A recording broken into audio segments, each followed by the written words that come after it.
Bonjour à tous, merci de nous rejoindre pour un webinaire organisé dans le cadre de l'accélérateur du numérique. Aujourd'hui, on est très heureux d'accueillir Legal Start. Pour ce webinaire, on va comme d'habitude attendre quelques minutes les retardataires. En attendant, vous pouvez bien sûr vous familiariser avec le chat. Comme d'habitude, il faut ouvrir la petite rubrique questions. Je sais que certains d'entre vous la trouvent pas à droite du menu déroulant. Et ensuite, vous pouvez nous poser toutes vos questions. On les traitera en fin de webinaire. Mais si vous avez des incompréhensions, n'hésitez pas à nous les poser tout au long du webinaire. Et Chloé se fera un plaisir de vous répondre et d'éclaircir certains points. En attendant, vous pouvez aussi aller voir le site de Legal Start qu'on va vous présenter de toute façon, mais je vous mets le lien dans le chat. Et vous pouvez déjà nous dire bonjour. Bonjour Laurent, bonjour Samia, bonjour à tous les habitués du webinaire. On va commencer dans 2 petites minutes. Parfait.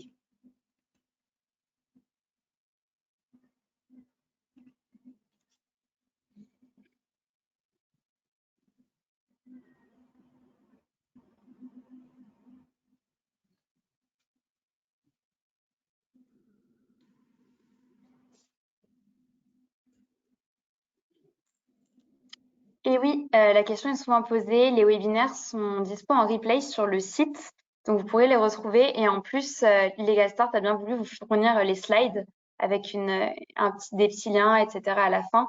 Donc, en fin de webinaire, vous recevrez directement les slides, une version téléchargeable, pardon, sur vos ordinateurs. Donc, on va commencer dans 1 minute pour pas trop prendre de temps sur le webinaire. Et je vais laisser la main à Chloé si tu veux te présenter Legal Start. Très bien, avec plaisir. Bonjour à toutes et à tous. Bienvenue sur ce webinaire qui va principalement parler du choix de structure dans le cadre de l'exercice de son activité, dans le cadre de l'accélérateur du numérique. Donc, je me présente très brièvement. Je m'appelle Chloé. Je suis Legal Product Manager chez Legal Start. Ça veut dire quoi? Ça veut dire que je m'occupe du produit, de l'expérience utilisateur chez nous et de la conformité de nos documents dans le cadre des formalités juridiques pour lesquelles on accompagne les entrepreneurs qui nous font confiance. Parce qu'effectivement, Legal Start, alors peut-être que certains d'entre vous nous connaissent, enfin je l'espère en tout cas, mais nous, notre cœur de métier, c'est d'accompagner les entrepreneurs au quotidien dans leur démarche administrative pour la bonne gestion de leur entreprise, que ce soit de la création, de la gestion ou parfois ça peut arriver de la fermeture.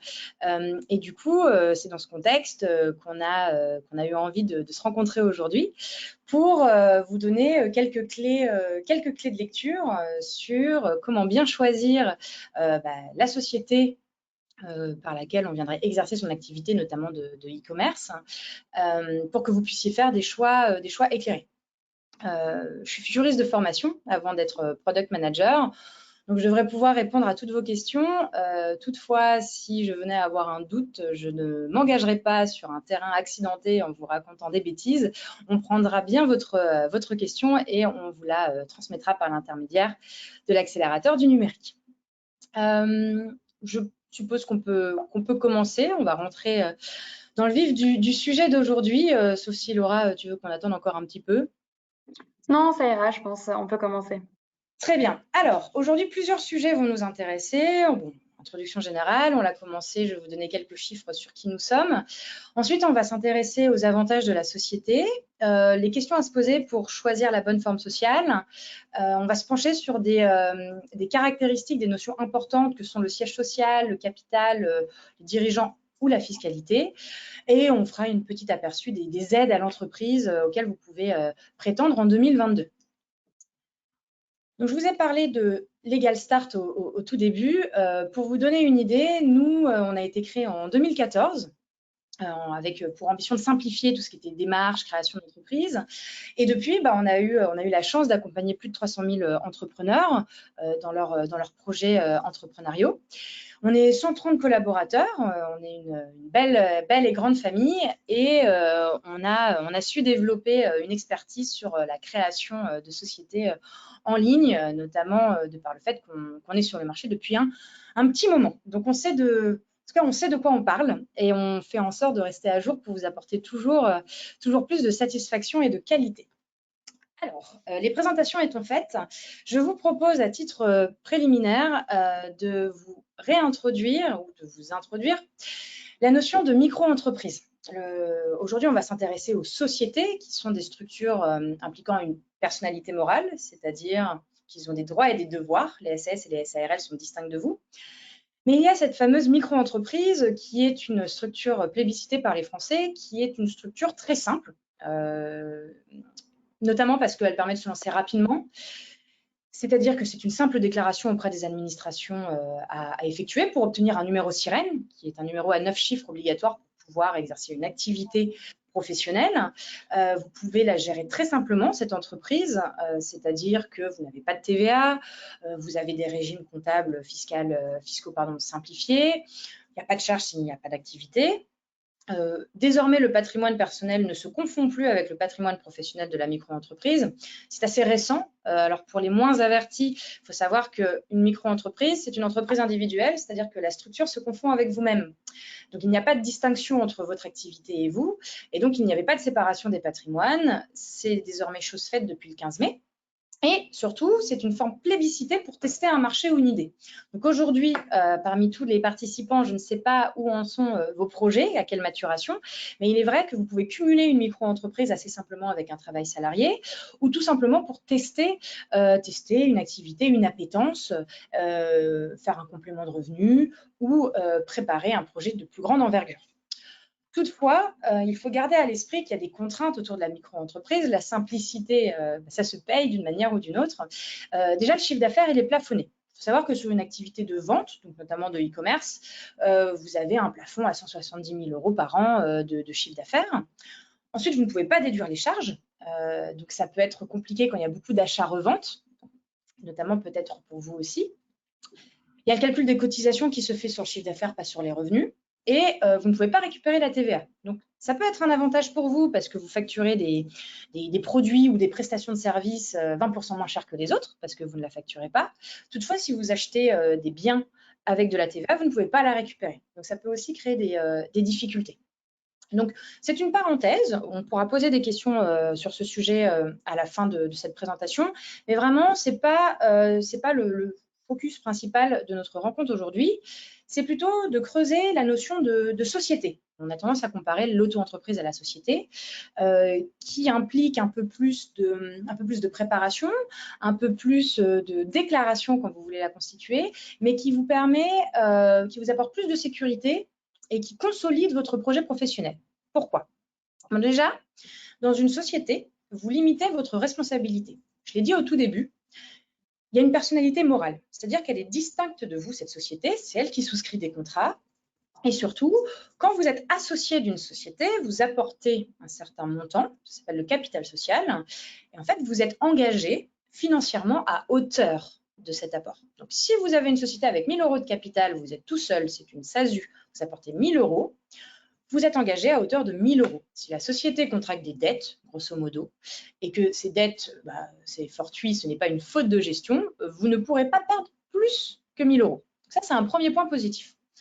Ensuite, ça permet aussi d'avoir de la crédibilité. Pourquoi? Parce que de par la structure qu'est la société, de par le fait que c'est une personne morale qui a un capital social, ça envoie des signaux beaucoup plus positifs au marché, ça rassure les clients, ça convainc les banques, et donc il est plus simple de signer des contrats, d'avoir des emprunts, ça dégage une forme de sérieux, c'est-à-dire votre projet, vous êtes ambitieux. Ce n'est pas un complément de revenu comme ça peut en témoigner avec une auto-entreprise dans certains cas. Vous pouvez déduire vos frais professionnels et vous pouvez faire évoluer votre projet. Pourquoi? Parce que là où la micro-entreprise, vous êtes tout seul, vous ne pourrez jamais être plus d'un et vous ne faites pas de levée de fonds avec une micro-entreprise.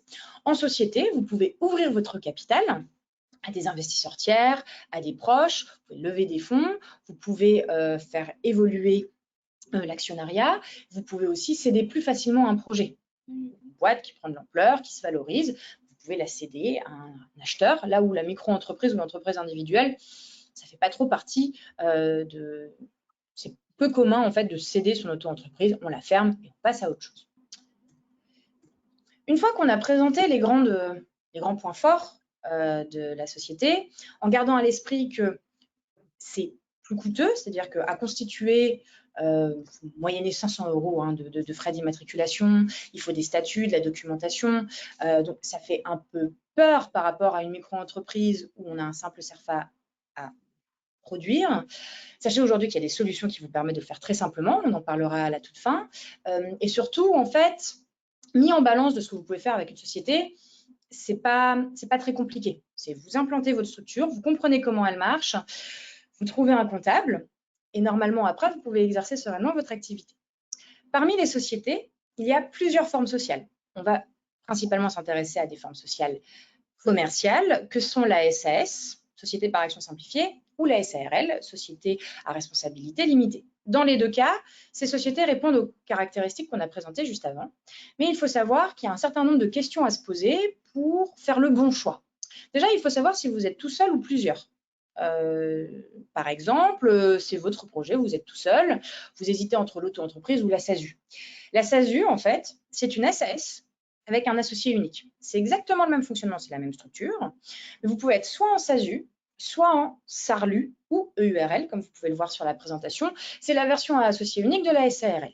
Si vous voulez être plusieurs, des amis, des collaborateurs, eh bien vous avez créé une SAS ou une SARL. La micro-entreprise, vous ne pouvez pas du tout la considérer à ce moment-là. Donc ça, c'est un premier point. Deuxième point, c'est quelle est la projection d'expansion de votre projet. Est-ce que vous voulez que les associés rentrent et sortent facilement dans votre boîte? Si vous avez la prétention de faire des levées de fonds, si vous voulez ouvrir à des investisseurs, si vous voulez que les associés soient libres d'entrer et de sortir, il va falloir privilégier la SAS ou la SASU. Pourquoi? Parce que le code de commerce régit beaucoup moins cette forme sociale. Vous êtes libre de faire plus ou moins ce que vous voulez. Dans les statuts de votre société, vous allez indiquer les règles de vote, les règles d'entrée et sortie, etc. Là où en SARL, c'est beaucoup plus codifié, c'est-à-dire que vous avez moins de marge de manœuvre sur le fonctionnement en général et sur l'entrée et sortie des associés. Et surtout, il y a nécessairement ce qu'on appelle une procédure d'agrément. C'est pourquoi la SARL ou le URL, elle est souvent plébiscitée par des projets familiaux, parce qu'on n'a pas envie de faire rentrer n'importe qui. La procédure d'agrément, c'est en fait convoquer tous les associés, soumettre un potentiel acheteur ou nouvel entrant à l'audience et leur demander s'ils sont d'accord. Là où la SAS-SASU, vous pouvez prévoir des quorums, des solutions plus simples pour dire tu veux partir, il n'y a pas de problème, sous X temps, dans telles conditions, tu peux céder à un tiers sans que vous ayez un droit de regard dessus. Autre question intéressante, et c'est souvent celles qui reviennent, c'est la question des charges sociales. Concrètement, c'est combien je gagne à la fin, comment je m'en sors. Les SARL et URL, quand on est gérant des SARL et URL, on est ce qu'on appelle un travailleur indépendant, travailleur non salarié. On est rattaché au régime des indépendants. Et dans ce contexte-là, vous avez des charges sociales qui sont un peu moins élevées, mais parce que la protection est un peu moins importante. Là où la SAS-SASU, vous avez des charges très élevées, vous pouvez le voir, 70 à 80%, notamment si vous êtes rémunéré, mais parce qu'en fait, vous êtes assimilé salarié. C'est-à-dire qu'aujourd'hui, en tant que salarié dans vos entreprises, vous avez une protection, vous cotisez pour la retraite, vous cotisez pour la santé, vous cotisez pour le chômage. En SAS-SASU, vous avez le même statut, à l'exception du chômage. Il faut savoir que quand vous montez une boîte, que vous soyez micro-entrepreneur, gérant des SARL ou président de SAS, vous ne cotisez pas pour le chômage, à quelques exceptions près, mais c'est important de le savoir. Toutefois, vous cotisez pour la retraite, vous avez un régime de sécurité sociale, etc. Note importante, si vous êtes en SARL ou URL, mais que vous ne vous rémunérez pas, vous payez quand même des charges sociales. Là où la SAS-SASU, si vous ne vous rémunérez pas, vous n'avez pas de charges sociales, vous n'avez pas de protection. C'est pour cette raison qu'il est assez fréquent, quand on veut lancer un projet en parallèle d'une activité salariée, donc on a déjà sa protection sociale, et on opte pour la SAS-SASU parce qu'on ne va pas se rémunérer en tant que dirigeant. Et si on dégage du bénéfice à la fin de l'année, on va se verser des dividendes qui seront imposés, alors, charges sociales, environ 20%, et la flat tax, c'est les impôts, sont de l'ordre de 30%. Donc, du coup, 50% en moyenne d'imposition sur les dividendes. Dernière question qui peut être aussi utile, c'est la cotisation pour la retraite. On vient déjà un peu d'en parler. Si vous êtes en SAS-SASU, c'est pareil que si vous êtes salarié. à condition de vous rémunérer. Si vous êtes en SARL et URL, vous cotisez un petit peu moins. Je ne peux pas vous dire exactement dans quelle proportion, mais sachez que vous cotisez moins que si vous étiez salarié ou président de SAS rémunéré. D'ailleurs, Léo avait une petite question sur le passage d'un cas à un autre. Il demande, dans le cas où on commence en micro-entreprise, est-ce que le passage en SAS pour faire entrer d'autres actionnaires est facile? Alors, c'est une très bonne question. Il faut savoir qu'il n'y a pas de continuité entre une auto-entreprise et une société. Comme ce sont deux fonctionnements différents, si vous voulez passer de auto-entreprise à SAS, vous devrez fermer votre auto-entreprise, faire une radiation, pareil, c'est un CERFA, et ouvrir une société en parallèle, une SAS, avec son identité, une dénomination, les nouveaux associés. Il n'y aura pas de continuité. Il y a certains cas où vous pouvez faire ce qu'on appelle une cession de fonds de commerce. C'est très rare et ça peut être coûteux parce qu'il faut un notaire, parce qu'il faut un contrat de fonds de commerce, parce qu'il faut l'estimer. Et dans ces cas-là, il faut estimer le fonds de commerce, clientèle, enseigne, image de marque, si votre entreprise, votre auto-entreprise a développé tous ces éléments qui composent un fonds de commerce. Créer un contrat entre la société que vous aurez créée au préalable et cette auto-entreprise, faire la cession du fonds de commerce et fermer l'auto-entreprise. Donc, c'est un peu fastidieux. Le plus fréquent, c'est je radie mon auto-entreprise et j'ouvre une SAS. J'espère que ça Très répond à clair, la merci. Alors, une fois que vous vous êtes un petit peu challengé sur, enfin en tout cas, vous êtes posé les questions, on va essayer d'éviter les anglicismes, sur la rémunération, les cotisations, est-ce que je suis seule, etc. Il y a des éléments, des notions qui sont très importantes, des éléments qui caractérisent votre société, que sont le siège social, le capital, les dirigeants et la fiscalité. Si on commence par le siège social, déjà, rappelez-vous, le siège social, c'est l'adresse administrative de votre société. Au même titre que vous, vous avez une adresse de résidence principale, votre société, elle va avoir un siège, une adresse où on va envoyer les courriers, où on va tenir les AG. Ce siège social, il peut être fixé à différents endroits. Il peut être fixé au domicile du dirigeant. En fait, c'est une exception légale. Pour faire un petit peu de droit. Une société, elle exerce une activité commerciale, artisanale. C'est professionnel. Vous, votre domicile, c'est une adresse de location. Donc, ça n'est pas professionnel. Toutefois, le Code a décidé, dans un souci de simplification du droit des sociétés, d'autoriser les dirigeants de SARL ou de SAS, donc le président pour la SAS, le gérant pour la SARL, de fixer le siège social chez soi. C'est simple. Ça ne coûte rien. Vous n'êtes pas obligé de verser un loyer de la société à vous. Vous pouvez. Hein, après, ça peut faire aussi des optimisations avec des revenus, des loyers, etc. Mais il faut savoir que si votre bail, notamment si vous êtes locataire, si votre bail n'autorise pas l'exercice d'une activité, vous ne pourrez pas, à moins d'avoir un avenant avec votre propriétaire. Et si votre activité implique de recevoir du public, c'est fortement déconseillé. C'est-à-dire que vous ne pouvez pas fixer un restaurant chez vous. Ce n'est pas possible, vous devez répondre à certains critères d'hygiène, de structure, vous devez avoir un local. Donc, si vous êtes consultant, si vous êtes e-commerçant, il n'y a pas de problème. Vous pouvez tout à fait fixer le siège chez vous, à moins que le propriétaire y oppose quelque chose. Si vous voulez vous lancer dans la restauration, salon de coiffure ou toute autre activité impliquant du public, vous pourrez considérer à ce moment-là le local commercial ou la domiciliation. Le local commercial, je pense que vous êtes tous à l'aise avec ça. C'est le fait de signer un bail avec un bailleur pour accéder à un local commercial. Ça peut être un contrat de bail classique. Vous pouvez simplement avoir un restaurant, un centre de coiffure, un local. Il faut vous assurer que la destination de celui-ci ne va pas à l'encontre de votre activité. Typiquement, vous ne pouvez pas signer un bail commercial qui a pour destination des activités de bureau pour exercer une activité de garagiste. Voilà, c'est important de l'avoir en tête. Dernière option, qui est souvent plébiscitée par les activités en ligne et notamment les e-commerçants, c'est la domiciliation. La domiciliation, en fait, c'est le fait de louer des locaux, un peu comme si c'était une boîte postale. Simplement, à la différence d'une boîte postale, vous avez accès à des infrastructures si vous en avez besoin et des services. Vous pouvez faire rediriger le courrier, vous pouvez leur demander de trier votre courrier pour éviter les pubs, vous pouvez y stocker vos registres d'entreprise, vous pouvez tenir vos AG là-bas.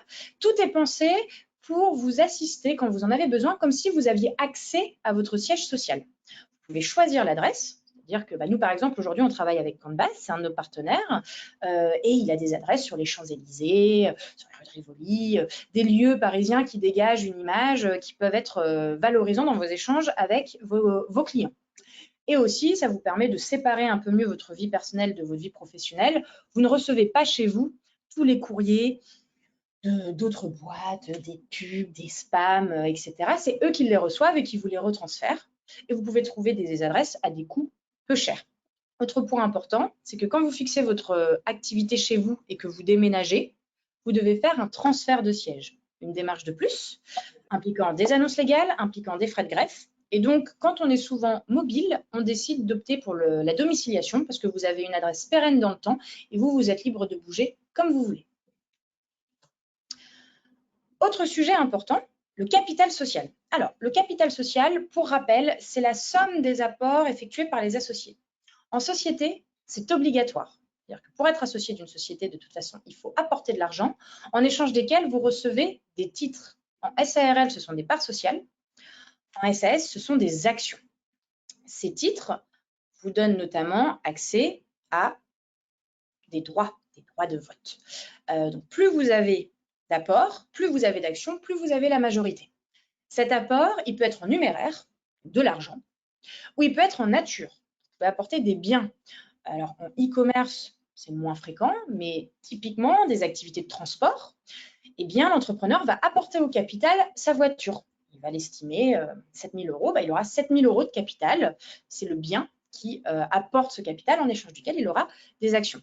Dans ce cas-là, attention, si vous avez des apports importants, vous allez avoir besoin d'un commissaire aux apports. Ce montant, il est d'1 euro minimum, que ce soit en SAS ou en SARL. Le capital, en général, il va osciller entre 100 et 1000 euros. C'est une question que les entrepreneurs se posent beaucoup. Quel est le bon capital à choisir? Il n'y a jamais vraiment de bonne réponse. Il faut juste vous dire une chose. Le capital social, il est un peu comme la société. C'est une sorte de vitrine sur votre activité. Et donc, il est fréquent quand on a une petite activité, typiquement les consultants en freelance, ils ne vont pas faire d'emprunt. Ils n'ont pas besoin, ils n'ont pas besoin de signer des contrats importants, en tout cas pas au début. Donc, ils vont avoir tendance à opter pour un capital social, oui, de 100 euros, 1000 euros. C'est une mise de départ, c'est de l'argent que vous pouvez utiliser pour le démarrage de votre activité, mais il n'y a pas besoin de mettre trop d'apports. A contrario, vous montez un projet de plus grande envergure, vous voulez souscrire des emprunts, vous voulez contractualiser avec des partenaires importants, eh bien, il est recommandé d'opter pour un capital plus important. 5 000 euros, par exemple. Sachez qu'en plus, vous pouvez verser ce capital social en plusieurs fois.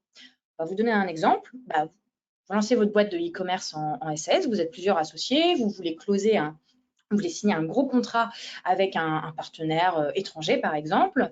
Vous décidez de mettre 10 000 euros de capital. Vous ne l'avez pas tout de suite, ce capital.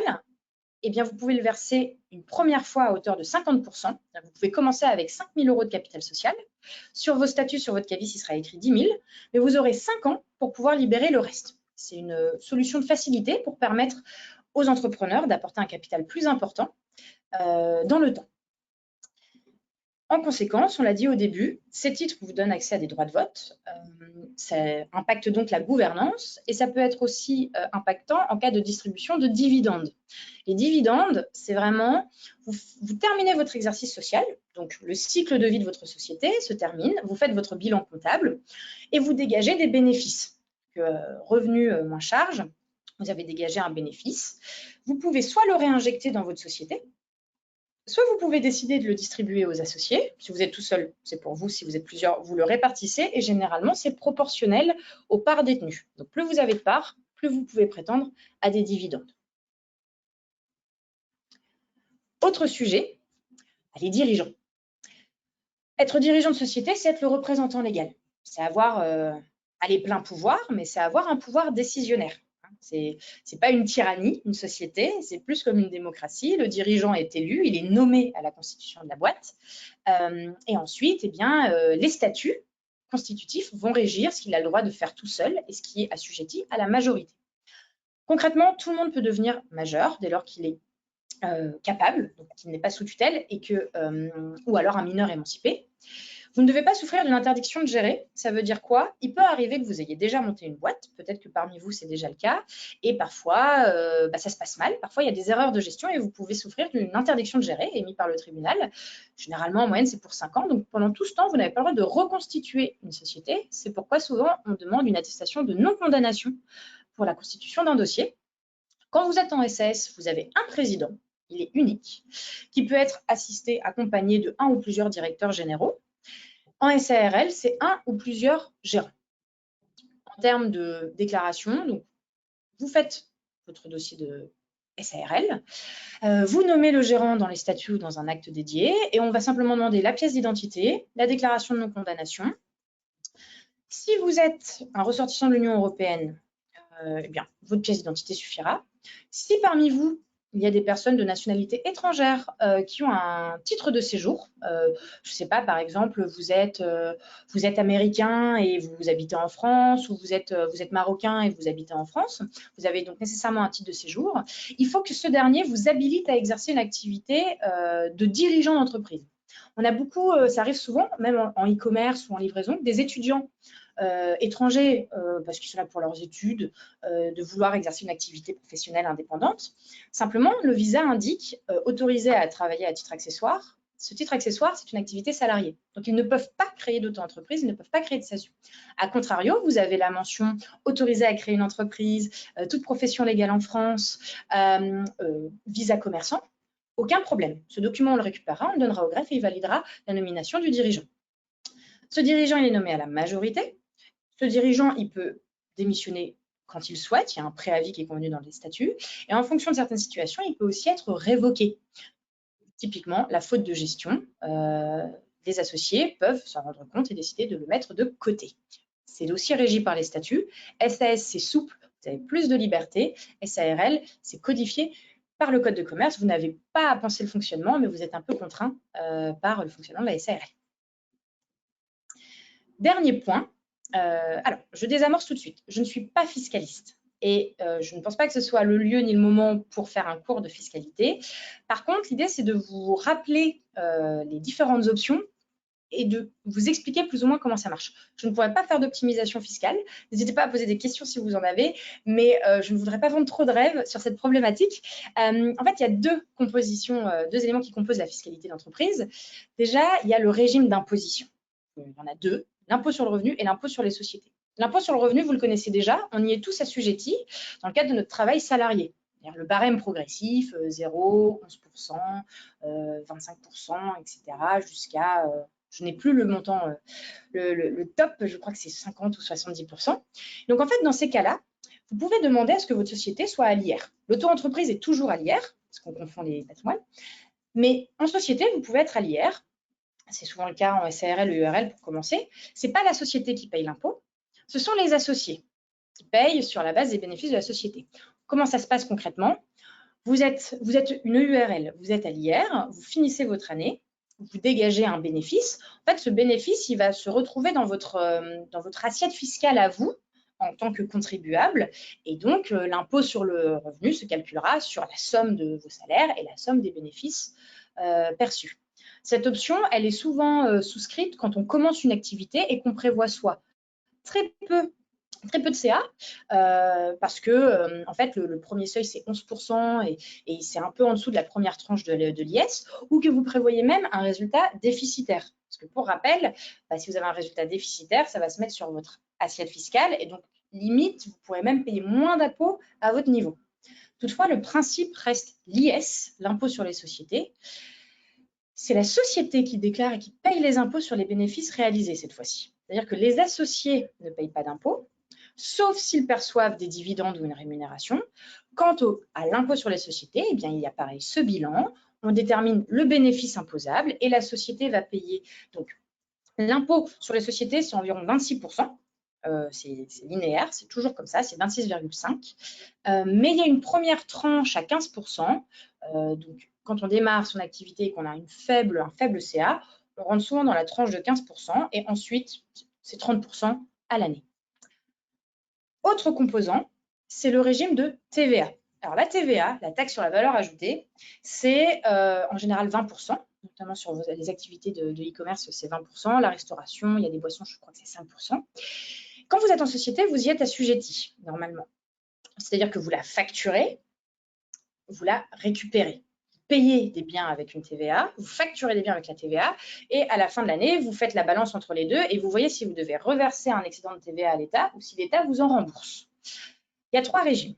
Il y a la franchise en base. La franchise en base, c'est je n'ai pas de TVA. Donc, c'est un peu comme l'auto-entreprise. Ça veut dire que vous ne la facturez pas. Vous avez des tarifs compétitifs. Vous n'avez pas de déclaration à faire. Toutefois, vous ne pouvez pas la récupérer. Chloé, on a des petits problèmes de connexion. Je ne sais pas si tu nous entends. Alors, moi, je t'entends très bien. Peut-être que tu pourrais réexpliquer. Ça a commencé à bugger un petit peu. OK. Alors, je crois que dans le chat et moi-même, on a eu des petits problèmes pour t'entendre. Donc, est-ce que tu peux réexpliquer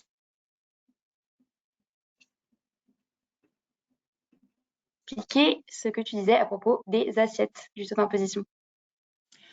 OK. Est-ce que déjà, vous me réentendez bien? Alors, c'est les soucis du direct. Oui, tout à fait. Oui. Là, c'est bon? J'ai peur qu'il y ait un petit décalage. Là, c'est bon. OK. Alors, je vais peut-être... Oui, je vais juste enlever la cam. Pas de souci. Là, ça va mieux. OK. Super. Alors, je reprends très simplement sur l'IS et l'IR, vu que y avait cette histoire d'assiette fiscale. Ce qu'il faut savoir, c'est qu'à l'IR, donc c'est votre régime actuel en tant que salarié, une société à l'IR, c'est les associés qui vont payer proportionnellement à la part de capital détenu les impôts. C'est-à-dire que le bénéfice imposable va être divisé entre tous les associés. Il va venir dans votre assiette fiscale à vous, donc vous avez certainement des salaires, donc ça va se rajouter à la portion de salaire imposable, et donc l'imposition va s'appliquer sur la totalité. C'est intéressant quand on a très peu d'activités, parce que le premier niveau, c'est 11%, c'est moins que l'IS. Et si vous avez un résultat déficitaire pour votre société, parce que vous prévoyez, c'est peut-être moins le cas pour les e-commerçants, mais si vous prévoyez des gros travaux et des grosses dépenses, ça va venir réduire votre assiette fiscale. Donc, c'est souvent pour ça que des sociétés vont commencer par l'IR. Mais le principe veut que ce soit l'IS, et donc là, c'est la société qui paye l'imposition, et les associés ne payent une imposition supplémentaire qu'en cas de dividende ou de rémunération. Il faut savoir que vous pouvez changer de régime, IR ou IS, comme vous le souhaitez. Avant, c'était irrévocable. Une société qui passait à l'IS ne pouvait jamais repartir à l'IR. Ça a été réformé récemment. Donc, vous pouvez tout à fait commencer à l'IR, passer à l'IS, rebasculer à l'IR ou commencer à l'IS, le principe, et changer en cours de route si vous estimez, que votre comptable estime, que ce n'est pas, ce n'est pas le bon régime d'imposition. J'espère que tout le monde a eu la réponse cette fois-ci et que le réseau ne nous a pas lâchés. Je pense qu'il y a un décalage. Alors, normalement, c'est bon. On a beaucoup de questions dans le chat. Du coup, j'attends la fin de ta présentation pour pouvoir te les poser.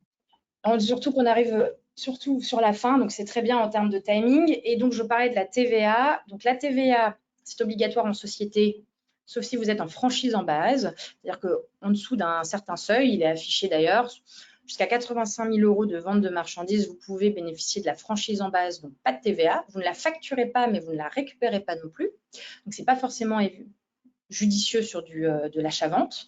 Mais vous avez le choix entre des déclarations mensuelles ou annuelles, voire trimestrielles dans certains cas. Souvent, quand on commence, c'est annuel, c'est le régime simplifié, c'est une déclaration par an. Et ensuite, c'est le régime normal et c'est mensuel. Dernier point, avant qu'on rentre dans la partie FAQ, on voulait vous faire un petit topo sur les aides à l'entreprise. Il faut savoir que quand vous montez un projet, quand vous créez une boîte, vous pouvez accéder à des aides, notamment sociales ou fiscales, des exonérations. Je pense que la plus connue, c'est l'ACRE. C'est-à-dire que c'est une exonération partielle de vos charges sociales. Alors, c'est intéressant si vous avez une rémunération en tant que dirigeant, l'air de rien, parce que si vous n'en avez pas, vous n'avez pas de charge sociale. C'est automatique en société, c'est-à-dire que si vous n'avez pas bénéficié de l'ACRE durant les 3 précédentes années et que vous avez le contrôle effectif de l'entreprise, eh bien vous bénéficiez automatiquement de cette exonération partielle. Vous avez 2 autres dispositifs qui sont intéressants, qui sont l'AR et l'ARS. Alors, l'AR, c'est pour les demandeurs d'emploi. C'est-à-dire que vous, en gros, c'est le maintien de vos allocations chômage. Demain, je ne sais pas, il y a un plan de redressement dans votre boîte et c'est à cette occasion que vous voulez vous lancer à votre compte ou vous avez une rupture co. Vous avez des allocations chômage, vous pouvez créer une boîte et les garder. La condition, c'est de ne pas percevoir de rémunération dans le cadre de votre activité indépendante. C'est-à-dire vous créez une SASU, vous êtes président, vous avez des allocations chômage, vous décidez de ne pas vous rémunérer, vous avez 100% de vos allocations chômage pendant le temps qui a été convenu. Vous vous rémunérez un petit peu en tant que président de votre société, et bien en fait, il y aura un calcul qui sera fait, donc le montant des arts sera réduit en proportion du salaire que vous percevez pour qu'à la fin, vous ayez l'enveloppe des arts convenus initialement, comme si vous n'aviez pas d'activité indépendante à côté. Et l'ARS, donc l'ARS, c'est une aide uniquement pour les demandeurs d'emploi. Pourquoi? Ça vous permet de toucher en une fois 45% de la totalité de vos allocations chômage. Alors, vous perdez 55% de vos allocations chômage, certes, mais c'est intéressant quand vous prévoyez une activité en forte croissance dès le début, c'est-à-dire que vous allez perdre l'allocation chômage assez vite parce que vous allez vous rémunérer plus que vos allocations et que vous avez besoin d'un apport au capital important au démarrage. Le NACRE, ce sont des aides au montage. Vous avez besoin d'un emprunt à tarif préférentiel, eh bien, vous pouvez vous rapprocher d'organismes spécialisés. Et il faut savoir aussi qu'il y a des exonérations automatiques, notamment la CFE, qui est la cotisation foncière des entreprises, qui est une taxe obligatoire à payer tous les ans sur la base du lieu d'activité. Quand on est chez nous, c'est très peu. Je crois que le minimum, c'est 300 € annuels. Mais sachez que la première année, vous êtes totalement exonéré et la deuxième année, à moitié exonéré. Et il y a des dérogations selon certaines activités. Ces aides, c'est un petit aperçu de toutes les aides qui peuvent exister aujourd'hui. Il y a beaucoup d'aides aux entrepreneurs en termes d'innovation, d'aide quand on est une entrepreneuse femme, d'aide pour les personnes en situation handicapée. Et il y a pas mal de contenu en ligne, notamment sur notre site ou sur lesaides.fr. Ceci étant dit, on va imaginer que vous avez suffisamment d'éléments, vous avez vos pistes, vous avez des confirmations quant au choix que vous allez faire. Arrive le moment fatidique de la constitution de la société. Vous avez plusieurs façons de faire en toute transparence. Déjà, vous pouvez le faire seul. Aujourd'hui, on a un outil incroyable qui est Internet et on a un deuxième outil incroyable qui est notre cerveau qui nous permet de nous débrouiller sur ce genre d'exercice de plus en plus. Toutefois, c'est un peu effrayant parce qu'on n'est pas sûr des réponses, on n'a pas envie de faire des bêtises, on n'a pas envie de se faire retoquer par le greffe. Donc, il y a toujours la solution de l'avocat. Il y a la solution de l'expert comptable aussi qui peut vous accompagner dans la constitution du dossier et qui vous embarque ensuite sur la comptabilité. Et il y a des boîtes comme Legal Start, qui sont des Legal Tech, donc on vient digitaliser ces démarches, on vient les simplifier, qui peuvent vous accompagner aussi. En termes de coûts, pour vous donner une idée, tout seul, les frais fixes, c'est votre temps, mais les frais de greffe, les frais d'annonce légale, il faut compter 400 €. Un avocat, c'est plus 1 500 €. Un comptable, c'est plus 1 000 € et des sociétés comme la nôtre, en fonction des packages sollicités, c'est entre 500 et 700 €. Voilà, c'est en fonction des porte-monnaies de chacun et des préférences de chacun.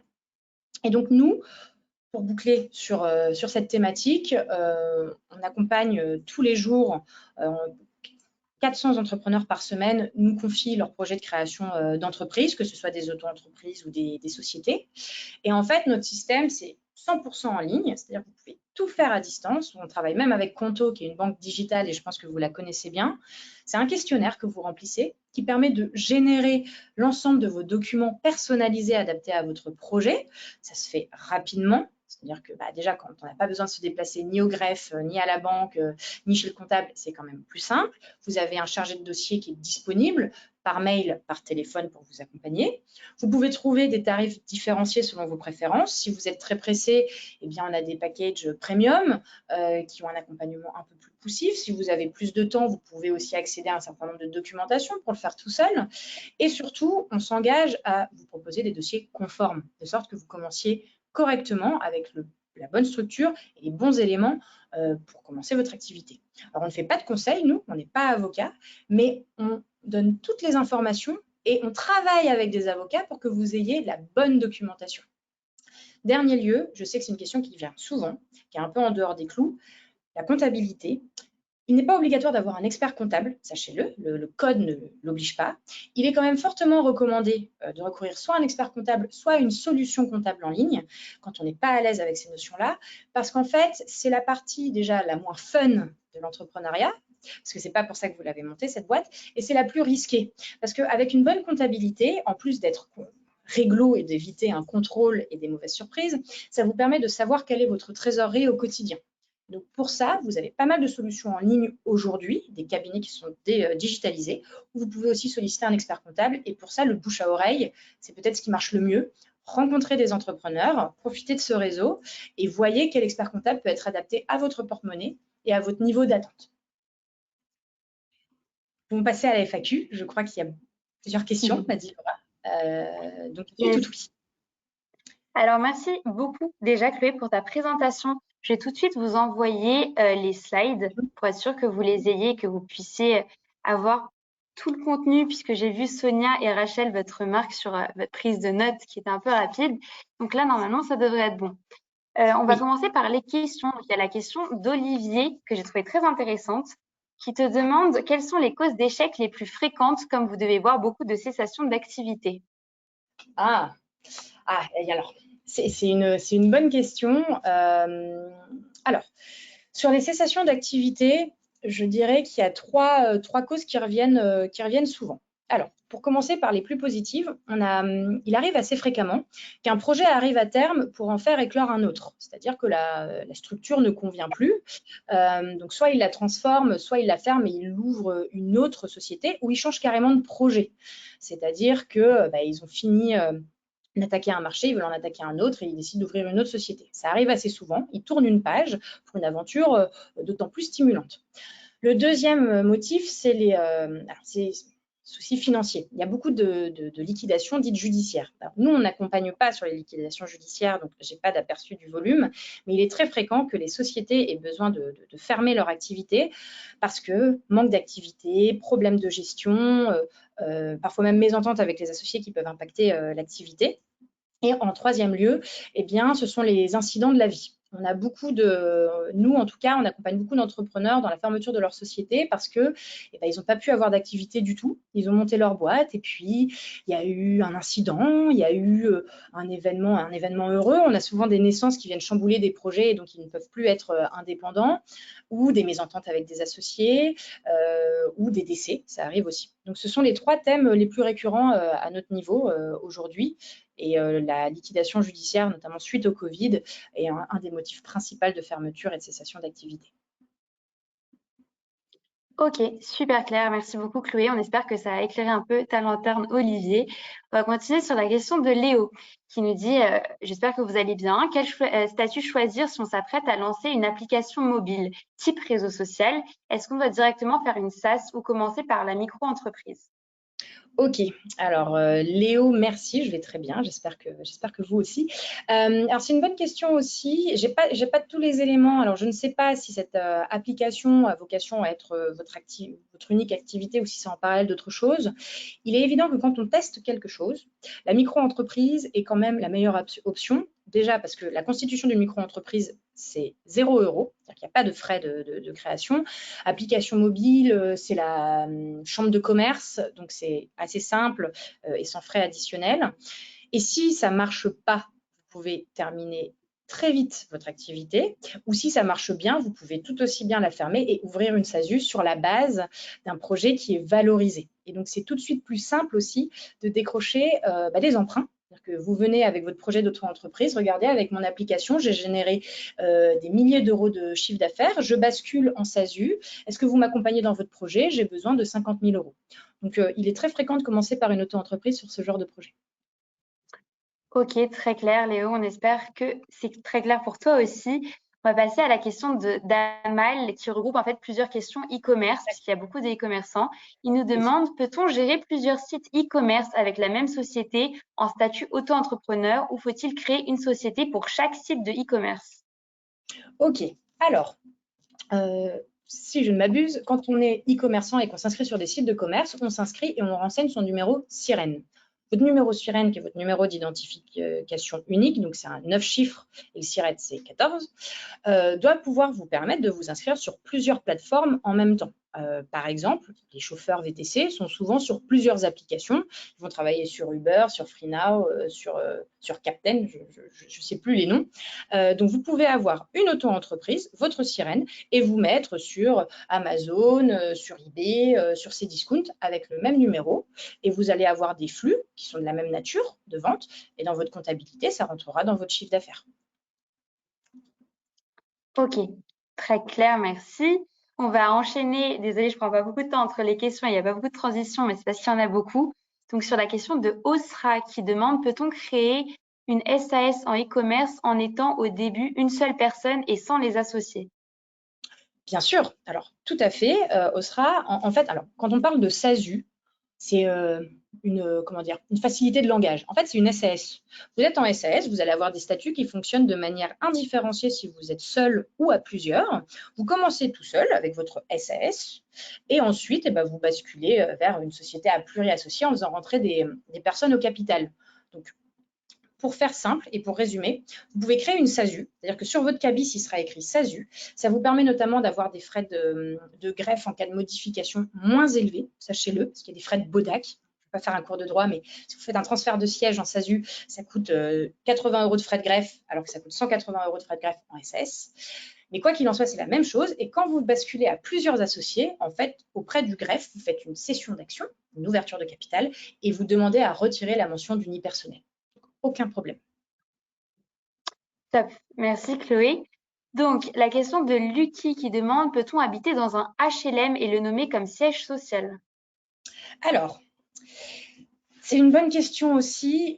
C'est plus difficile parce que tout ce qui est HLM, logements sociaux, auberges, etc., c'est des contrats un peu particuliers et il est assez rare d'autoriser les locataires à y exercer une activité professionnelle. Le plus simple, Loki, pour ça, c'est d'en parler avec le gestionnaire de l'HLM.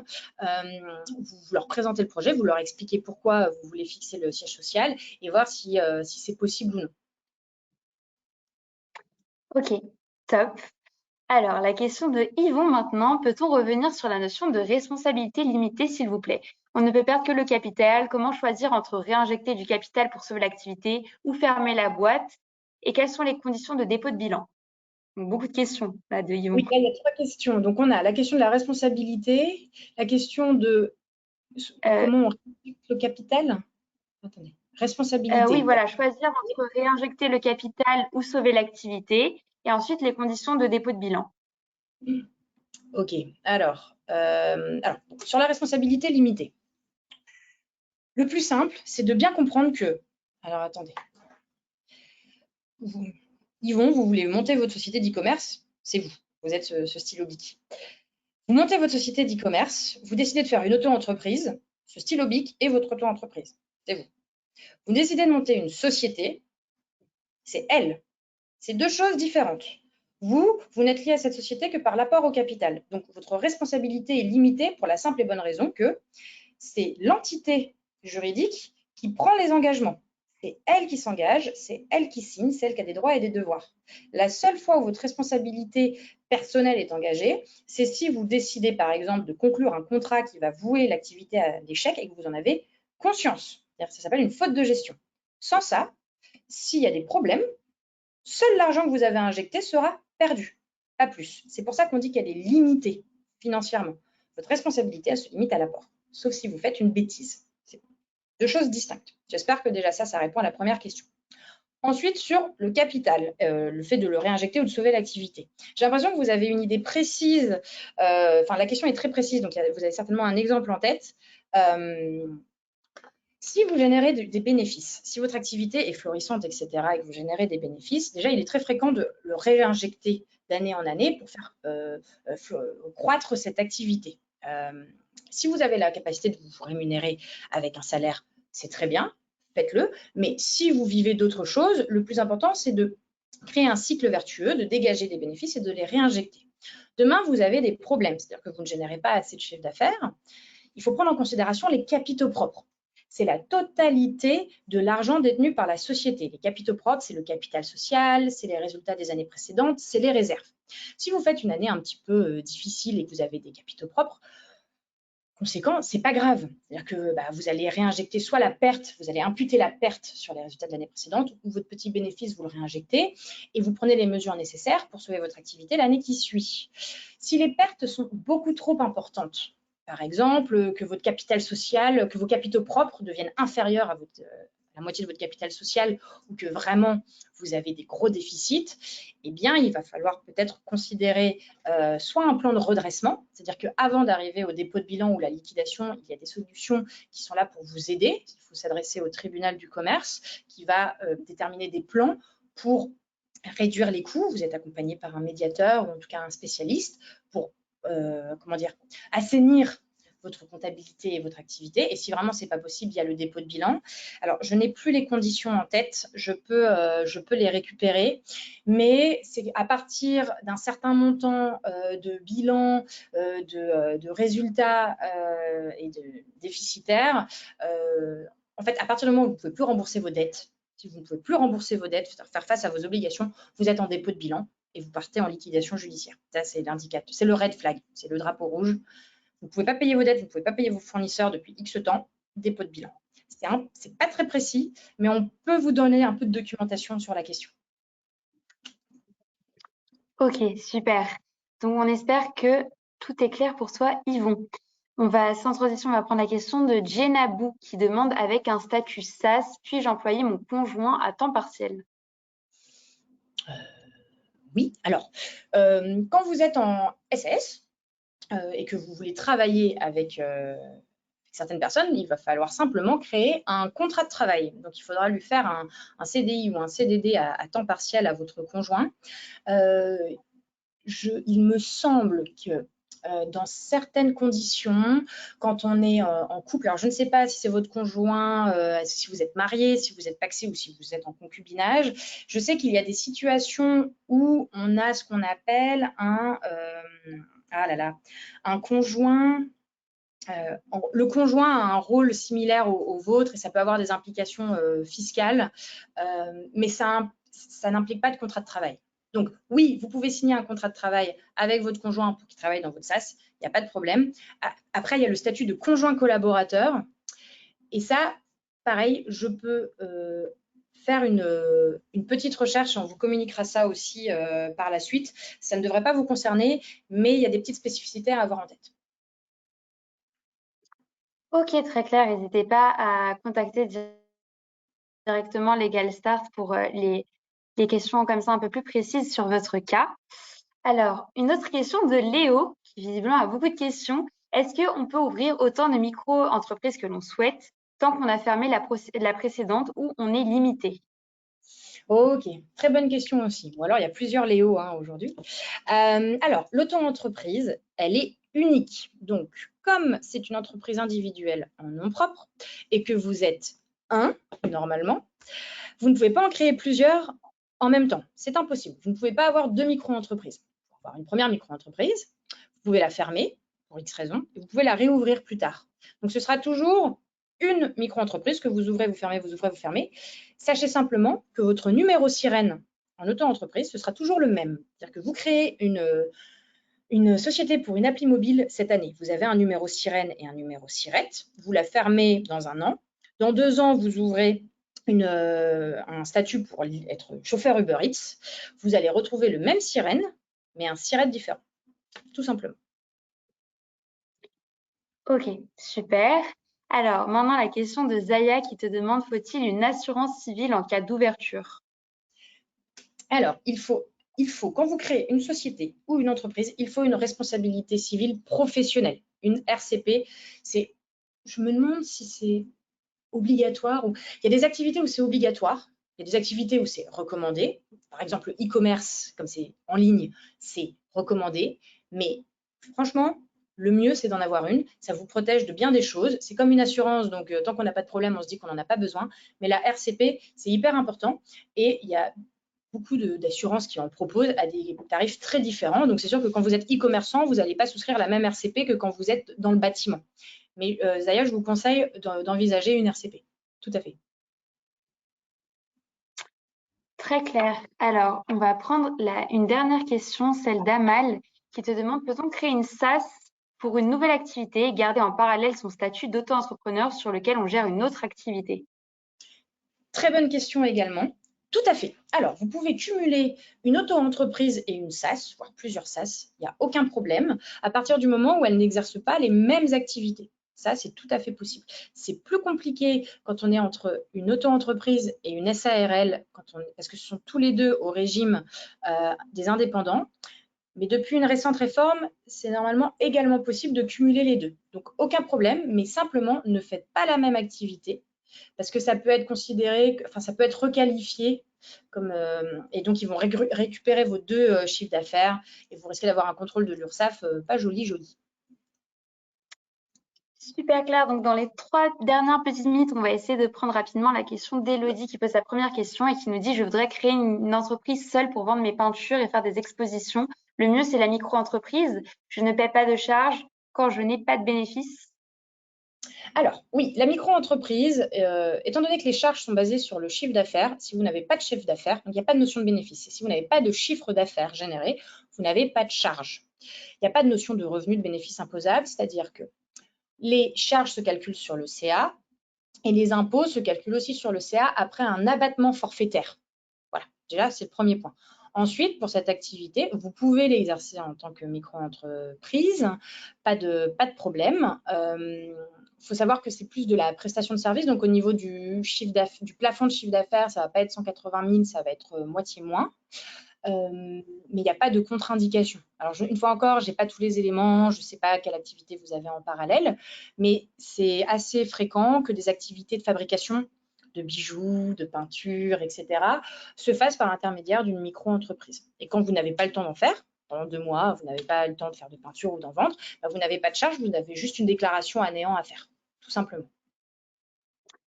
Ok, top. Donc, il reste encore vraiment beaucoup de questions dans le chat de Lucky, de Bruno, de Becaille, de Zaya encore. Et voilà, j'ai pas toute la liste, mais n'hésitez vraiment pas à contacter Legal Start. En plus, là, c'est parfait pour le timing puisque Chloé vous a mis toutes les informations pour les contacter sur la dernière slide. Du coup, vous pouvez leur envoyer des messages, bien sûr. Vous allez recevoir un mail de follow-up avec les slides pour ceux qui ont des difficultés à ouvrir le PowerPoint via GoToWebinar. On espère que ça vous a aidé. En tout cas, nous, chez l'accélérateur du numérique, on était ravis de collaborer avec Legal Start pour ce webinaire. Vous allez d'ailleurs recevoir un questionnaire de satisfaction. Donc, n'hésitez pas à nous dire si ça vous a plu. On est encore désolé pour le petit souci technique. Chloé, donc je te laisse le mot de la fin. Merci encore. Non, mais merci en tout cas de nous avoir invités. J'espère que il y a beaucoup d'informations, j'en ai conscience. Je suis sûre qu'il y a beaucoup de questions très intéressantes auxquelles on n'a pas pu répondre. Mais voilà, le but, c'est vraiment de partager le minimum vital pour que vous puissiez prendre des décisions par rapport à vos projets, parce que je suis sûre qu'il y a autant de projets qu'il y a de personnes aujourd'hui. Et ne pas hésiter à nous contacter, à nous appeler. Éventuellement, je pourrais pas, j'ai pas donné mon email personnel, mais je pourrais le repartager par l'intermédiaire de Laura. Notamment, je pense à Yvon ou à la question du conjoint collaborateur. Ce sera peut-être plus simple pour vous faire un retour. En tout cas, merci pour toutes vos questions et les participations. C'est toujours agréable de rencontrer des entrepreneurs en devenir. Alors, merci à vous. Si vous voulez que je communique vos adresses mail à Chloé, n'hésitez pas à nous le dire, puisque sinon, on garde toutes les données confidentielles. Donc, vous pouvez me dire dans le chat maintenant, d'ailleurs, si vous voulez bien que je communique vos adresses mail à Chloé. Donc, je vais rester connectée encore une petite minute. Merci encore pour la présentation. J'ai trouvé ça très clair et très dynamique. Et c'est vrai que c'était assez vaste comme sujet, comme le soulignent les gens dans le chat. Alors, je vois déjà que certains veulent bien transmettre leur adresse mail. Donc, je vais rester connectée un peu. Chloé, tu te déconnectes quand tu veux, si tu as faim, si tu veux aller manger. Mais je prends tous les mails. Ok, Donc, je te laisse me les communiquer et puis ouais. je te partage. Si tu veux repartager dans le chat, si tu peux partager dans le chat mon email, n'hésite pas à le faire. Comme ça, les gens peuvent venir à moi aussi directement. Ouais, ok. Donc, pour ceux qui sont encore connectés, je vais aussi vous transmettre le mail de Chloé si vous avez besoin de plus d'explications et aussi pour découvrir Legal Start. Très bien. Écoutez, je vous remercie. Je vous souhaite à tous une très belle journée et puis au plaisir de se revoir. Au revoir. Très bonne journée à toi aussi, Chloé. À bientôt. Au revoir.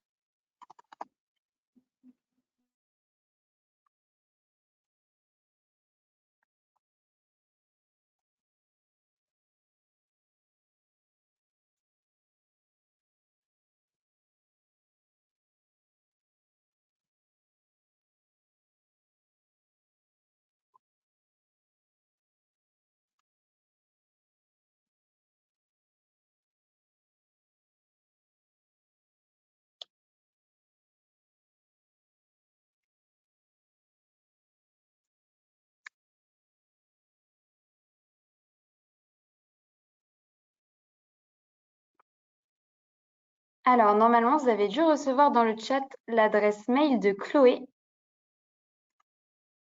Je vais vous le remettre pour ceux qui ne l'ont pas reçu.